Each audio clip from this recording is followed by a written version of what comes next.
para pendengar yang budiman, bagaimana kaidahnya, kaidah-kaidah dalam tolong menolong dalam kebaikan dan ketakwaan. Yang pertama adalah ayakuna at-ta'awun 'alal haq. Ini kaidah yang pertama yang disebutkan oleh para ulama dalam tolong menolong dalam kebaikan dan ketakwaan adalah tolong menolong harus pada hal-hal yang hak dan baik.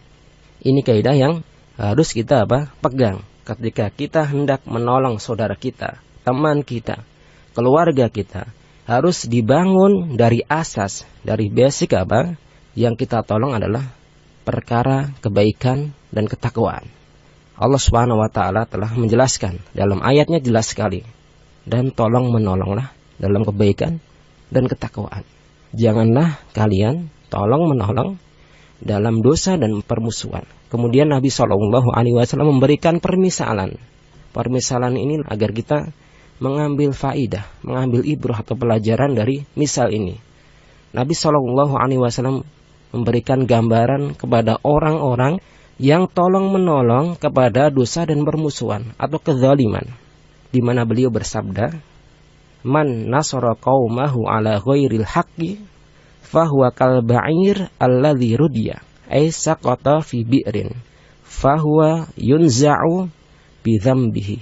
Jadi Nabi sallallahu alaihi wasallam bersabda, barang siapa yang menolong kaumnya, siapa saja yang menolong kaumnya, saudaranya, temannya atas perkara yang tidak hak, kebatilan, kezaliman, dia menolong saudaranya dalam perkara tersebut, dalam dosa, dalam permusuhan, fahuwa kal ba'ir. Dia seperti hanya, permisalannya adalah seperti seekor unta yang yang jatuh atau terperosok kepada satu lubang. Kemudian unta tersebut tidak bisa naik, akan tetapi fahuwa yunza, akhirnya ditarik dengan dari ekornya. Susah sekali ya menarik unta yang terperosok dalam satu lubang atau satu sumur untuk naik, untuk selamat dengan ekornya. Ini satu permisalan yang susah sekali ketika seorang sudah terjatuh dalam tolong menolong kepada dosa dan permusuhan. Ibaratnya tadi seperti unta yang terperosok, akhirnya untuk diselamatkan ditarik ekornya. Permisalan orang yang sudah tenggelam, sudah terjerumus dalam tolong menolong kepada dosa seperti itu. Susah sekali untuk diselamatkan orang-orang yang dirahmati oleh Allah Subhanahu wa ta'ala. Yang kedua, para pendengar yang budiman, bahwa tolong menolong dalam kebaikan dan ketakwaan harus didasari dengan ilmu.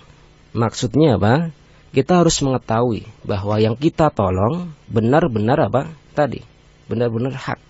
Tidak boleh kita tolong menolong, kita tahu bahwasanya yang kita tolong tersebut perkaranya adalah perkara yang batil, perkara yang zalim. Sebagai contohnya misalnya ya. Ini contoh yang mungkin bisa menjadi inspirasi. Ada seorang yang minjam motor kepada kita. Pinjam dong motornya. Ya. Buat apaan? Buat malam mingguan sama pacar saya. Ya ini Kalau kita harus tahu ya, kalau saya minjemin motor bukannya nggak boleh. Tapi kalau minjemin dalam hal ini, untuk tolong menolong dalam dosa. Tidak boleh, ini termasuk hal yang dilarang. Seperti tukang ojek misalnya. Tolong dong anterin saya ke tempatnya dukun fulan. Biasanya kan tempat dukun ya itu di daerah-daerah terpencil, dia susah dijangkau oleh angkutan umum. Sebagai seorang tukang ojek yang muslim, tahu kalau saya nganterin ke sana ya, walaupun dapat uang, tapi saya telah membantu menolong orang tersebut untuk terjerumus kepada kesyirikan, kekufuran, dosa besar. Itu. Ini kita harus tahu. Jadi tidak setiap yang minta tolong kita layani, kita lihat dulu. Ini pentingnya kita menimbang, pentingnya kita belajar hal-hal yang bisa memisahkan yang baik, yang dan yang buruk, yang hak dan yang batil. Seperti ada seorang lagi, contoh lagi, kita disuruh teman kita untuk membelikan sesuatu, tolong belikan belikan ke warung minuman keras, ataupun belikan ke warung rokok gitu ya. Ini kita harus selektif ya. Bukannya kita tidak mau menolong. Bukannya kita tidak mau bergaul, tapi dalam hal-hal seperti ini sebaiknya kita selektif. Kita ingat firman Allah Subhanahu wa taala, "Wa ta'awanu 'alal birri wat taqwa wa la ta'awanu 'alal itsmi wal 'udwan." Dan tolong menolonglah dalam kebaikan dan ketakwaan, dan janganlah kalian semua tolong menolong dalam dosa dan permusuhan. Yang ketiga, para pendengar yang budiman yang dirahmati Allah Subhanahu wa taala, hendaknya tolong menolong dalam kebaikan dan ketakwaan tidak menimbulkan mafsadah atau kerusakan yang lebih besar jika kita meninggalkan tolong menolong tersebut. Maksudnya bagaimana?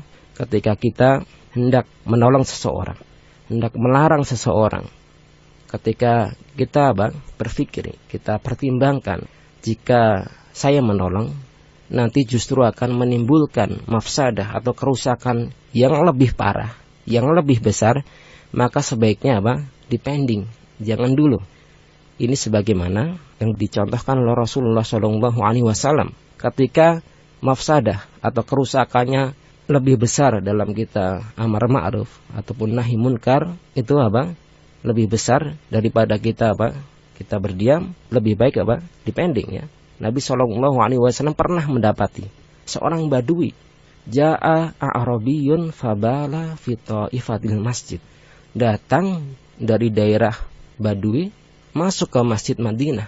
Di sana ada sahabat-sahabat yang sedang duduk, sedang berdoa dan lain sebagainya. Kemudian fabala fi ta'ifatil masjid. Akhirnya orang badui tersebut mojok ke masjid, dia kencing di dalam masjid. Bayangkan, udah datang itu kan nyelonong ke masjid kemudian kencing. Fazajarahun nas ya. Kemudian para sahabat yang ada di dalam masjid geram, marah melihat perilaku yang tidak sopan tersebut, mungkar tersebut, yang harus kita cegah, kita tolong, artinya harus kita cegah. Kemudian Nabi melarang. Nabi melarang untuk untuk menghentikan perbuatan seorang badui tersebut. Biarkan dulu, biarkan dia selesai, kemudian baru dipanggil ya. Para sahabat sudah geram saja, ingin memukul saja gitu ibaratnya gitu ya. Akan tetapi Nabi membiarkan hal tersebut. Kemudian setelah selesai dipanggil ke sini, wahai orang badui, sesungguhnya ini adalah tempat yang mulia, masjid. Tidak pantas amalan seperti itu dilakukan di dalam masjid. Akhirnya dia faham, dia tahu, kemudian masuk Islam. Ini hikmahnya kalau seandainya ketika di tengah-tengah dia buang air di dalam masjid tersebut dilarang, tentu akan dia mungkin akan lebih banyak tempat yang terkena najis. Kemudian juga bisa jadi dia malah justru marah, boleh jadi auratnya tersingkap dan lain sebagainya. Ini madharatnya lebih besar. Artinya dipending dulu. Bukan berarti kita ridho. Artinya ketika kita melakukan pertolongan seperti itu akan menimbulkan mafsadah atau kerusakan yang lebih parah, sebaiknya kita tunggu timing yang tepat. Akhirnya dia sadar, dia masuk Islam dan dan berdoa kepada Allah Subhanahu wa taala agar dirahmati. Jadi para pendengar yang budiman, ini penting sekali kita mengetahui hal-hal yang ketika kita ingin mencegah sesuatu, menolong orang yang berbuat kezaliman, itu dengan menghentikan kezaliman tersebut. Tamna'uhu minadz-dzulmi fa inna dzalika nasruhu.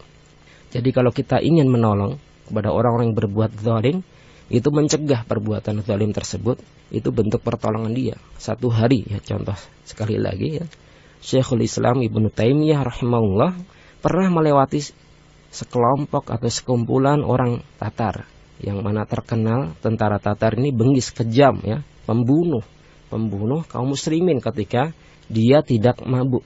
Pekerjaannya kalau tidak mabuk, minum minuman keras, dia membunuh kaum muslimin. Satu hari lewat Syekhul Islam Ibnu Taimiyah kepada kelompok yang sedang minum minuman keras. Wahai Syekh ya, bukankah engkau termasuk orang yang paling rajin ya, paling bersemangat dalam nahi munkar? Kenapa engkau biarkan mereka tenggelam dalam minum-minuman keras, sedangkan engkau mengetahuinya? Kata Syekhul Islam Ibnu Taimiyah, seandainya saya larang mereka dari minum-minuman keras, tentu mereka akan apa? Akan banyak membunuh kaum muslimin. Artinya apa? Artinya madharatnya ketika dia dilarang itu lebih besar